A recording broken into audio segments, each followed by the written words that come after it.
আওয়ামী লীগ হচ্ছে একটা political dinosaur, যার বিলুপ্তি হয়ে গেছে, রাজনৈতিকভাবে মৃত্যু হয়ে গেছে।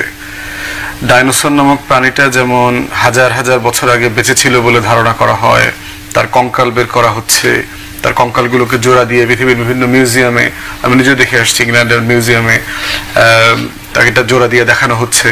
বাংলাদেশের গণভবনের জাতীয় জাদুঘর করা হচ্ছে জুলাই আগস্টের গণ অভ্যুত্থানের। এখানে আওয়ামী লীগ নামক কঙ্কালটা একসময় দেখতে যাবে মানুষ। আওয়ামী লীগের রাজনীতি হচ্ছে মুসলিম লীগের মতো হয়ে গেছে, এবং সেটা আমি আরো বহু মাস আগে থেকেই বলছি, শেখ হাসিনা বেঁচে থাকা অবস্থায় বলেছি যে আওয়ামী লীগের কোন রাজনৈতিক ফিউচার নাই। শেখ হাসিনা বেঁচে এখনো আছে, মানে ক্ষমতা না থাকলে, মানে স্বৈরাচাররা ক্ষমতার বাইরে আর বেঁচে থাকে না, এটা বলাই হয় যে পলিটিক্যালি ডেড, রাজনৈতিক ভাবে সে মরে গেছে। তো সেই জায়গাতে আমরা বহুবার বলেছি তার অবস্থা ফিউচার হচ্ছে মুসলিম লীগের মতো। প্রশ্ন হচ্ছে যে কিডনি যখন নষ্ট হয়ে যায় তখন কিন্তু আপনার ডায়ালিসিস করতে হয়।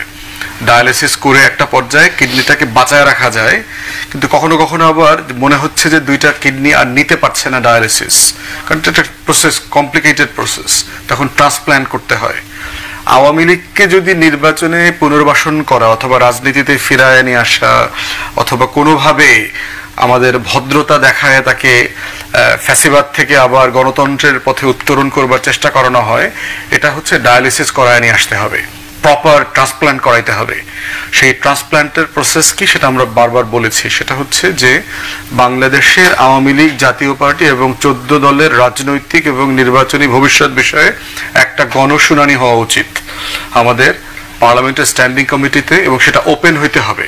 সেটা বিটিভি লাইভ করবে, ওয়েবসাইট থাকবে, যে কোনো নাগরিক গিয়ে সেখানে মতামত দিতে পারবে অথবা ইমেইলে তার মতামত দিতে পারবেন যে তাদের রাজনীতি এবং নির্বাচনের ভবিষ্যৎটা কি হবে। এই জনসম্মতিটা আমাদের দরকার। কি হতে পারে? অনেকগুলো মডেল আছে যে আপনি চাইলে তাকে দ্বিতীয় বিশ্বযুদ্ধের পরে নুরেমবার্গ ট্রায়াল, টোকিও ট্রায়ালের পরবর্তীতে নাৎসিস এবং ফ্যাসিস্টদেরকে কি করা হয়েছে, তার দল, তার নাম, তার লোগো, তার শিক্ষা নিয়ে যে সবকিছুকে বিলুপ্ত করে দেওয়া হয়েছে।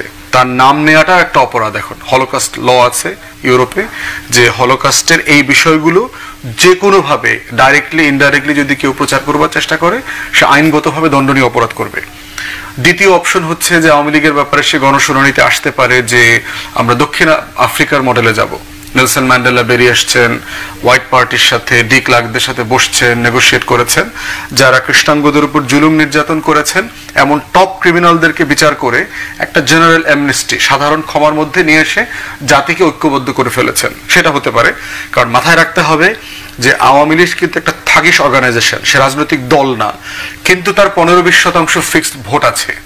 এরা কিন্তু বাংলাদেশের মানুষ, তারা আমার আপনার ভাই বোন, আত্মীয় স্বজন, পাড়া প্রতিবেশী, আমার আপনার স্থানীয় মহল্লায় সে চুলের দোকানের ব্যবসা করে, কাঠের ব্যবসা করে, সে গ্রোসারির বিজনেস করতেছে, সেই সমাজে থাকে, তাকে আপনি সাডেনলি নাই করে দিতে পারবেন না।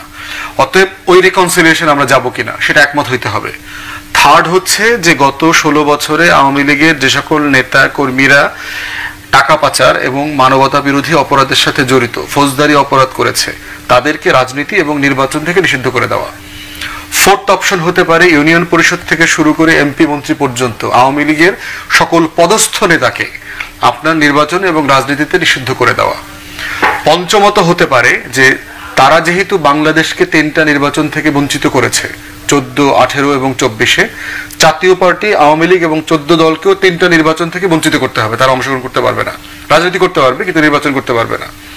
ষষ্ঠত আর একটা অপশন হতে পারে, যেহেতু আইসিটিতে গণহত্যা এবং মানবতা বিরোধী অপরাধের বিচার চলছে, ব্যক্তির পাশাপাশি জাজদের কাছেও অ্যাটর্নি জেনারেলের পক্ষ থেকে এবং চিফ প্রসিকিউটরের পক্ষ থেকে আওয়ামী লীগ, জাতীয় পার্টি এবং 14 দলের রাজনীতির ভবিষ্যতের ব্যাপারে, তাদের সংগঠনের অভিযুক্ততার ব্যাপারে মতামত চাওয়া যেতে পারে। কারণ আপনার মনে থাকবে যে মিটিং এর প্রেক্ষিতে 14 দলের মিটিং শেষে গণভবনে বাহিরে এসে কারফিউ ডিক্লেয়ার করা হয়েছিল, ইন্টারনেট শাটডাউন করে দেওয়া হইল এবং সেনাবাহিনীর শাসন জারি করা হইল, শুট অন সাইট পলিসির কথা বলে দেওয়া হয়েছে যে কারফিউ টাইমে কেউ বের হইলে তাকে গুলি করে মেরে ফেলা যাবে। অতএব 14 দল সবাই কালেকটিভলি কিন্তু আপনার এই গণহত্যা এবং মানবতা বিরোধী অপরাধের জন্য দায়ী সংগঠন আকারে, কারণ তারা একসাথে মিটিং করে ব্রিফিং করেছে। তো সেক্ষেত্রে আইসিটি, মানবতা বিরোধী অপরাধের ট্রাইব্যুনাল এই ব্যাপারে একটা মতামত দিতে পারে যে 14 দলের শাস্তিটা কি হবে, দল আকারে, ব্যক্তির বাইরে।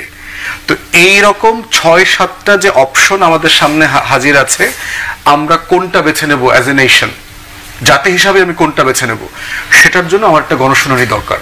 গণশুনানির প্রেক্ষিতে আপনার একটা ঐক্যমত তৈরি হবে, জাতীয় মতামত তৈরি হবে, আলাপ তর্কের ভিতর থেকে আসবে।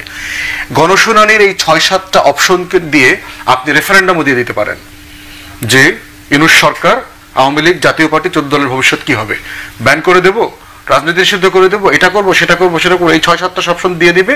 জনগণ ডিসাইড করুক পাবলিকলি যে মানুষ কি চায়, আওয়ামী লীগ, জাতীয় পার্টি এবং 14 দলের ভবিষ্যৎ হোক। এটাই হচ্ছে মোস্ট ডেমোক্রেটিক এক্সারসাইজ হবে এই ব্যাপারে।